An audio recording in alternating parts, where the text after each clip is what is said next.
Good afternoon. Ira Epstein of Linn & Associates with your metal market wrap-up, and I'm doing this early. It's 4:40 p.m. Central Time. I'm not waiting for the reopening of the markets at 4:45. Just thought I'd at least get the gold done, and then we can talk a little bit about everything from there.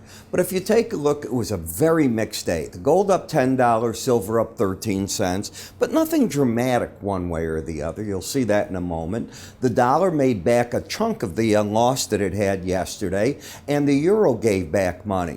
Canadian dollar up a fraction, pound down, a mixed session. The market was fixated on watching the House of Representatives do something historic, the second vote for an impeachment that passed on President Trump in a 4-year period. I've never seen that. You've never seen that. We'll see what it means. It's going to go to the Senate now, and you know what's going to happen there. Mitch McConnell already said he doesn't believe the president can get a fair trial in 7 days before the next inauguration. The Senate doesn't really come back to the 19th. I see him not calling for anything special, and as the next Senate leader takes over, he'll let Chuck Schumer take over from there and do what he's going to do. It still opens the door. Does President Trump resign on the 19th? Let Vice President Pence handle it for 24 hours.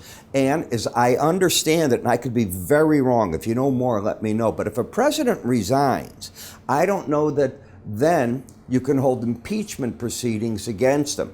A president that runs out the term, from what I understand, and I'm not a constitutional expert, that runs out the term, then they can come back if they've put in the charges ahead of time. We'll find out if that's right. Pardonville? You're going to see pardons like you can't imagine. You wait, probably one for himself.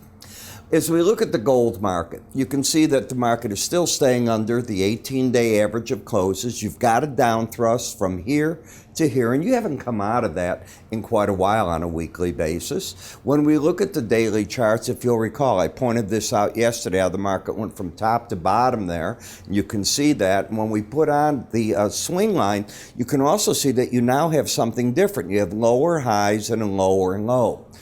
Don't get enamored with the bear side just yet. Let me explain that. If you were to take out 1864, $10 higher than this, that could turn into higher lows and a higher high. So the game is changing in front of us, and we have to pay attention to how that change is occurring. The market's trying to hold, as I mentioned to you yesterday, the 200-day moving average that attracts a certain type of investor. So I've been pointing that out, and now you can see that I think I've been on the money for the moment. The word is for the moment. You know, we all get a moment. If you take out 1864, you probably are going to extend this market from that 200-day average up to the 18, where you're going to whipsaw back and forth. That's my guess on what could happen. As we look at Bollinger Bands, all you've really done is come from the upper Bollinger Band to the lower one, and the market's stuck in that range. It's going to have to spend some time narrowing that in or expanding it out. To expand it out means you got to make another big leg one way or the other. The upside's not favorable at this point, so downside could be the case, and that would require getting under 18, 17, 10. But you're oversold. So I don't see where the bears, without some piece of news that we don't see on the horizon here, are going to want to get overly aggressive to really push on that market. It certainly can happen.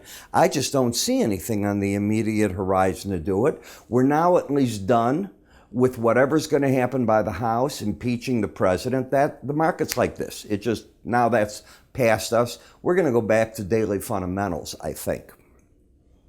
The gold-silver ratio, silver's still trying to work its way back to that 18-day average of closes. But whenever prices are over that number, it means gold is stronger than silver.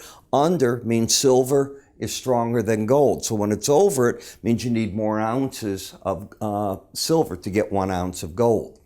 When we take a look at silver, again, this 100-day in the lower Bollinger Band, and I mentioned it as the market was breaking into that. I said, watch out, that's often a big support zone, and it is. That does not mean it's a trend. You're not trending. You have a higher high, a lower low. Where I went to school, that's not called a trend. In the copper market, the battleground I picked for you was 359, and I think I've been on the money there.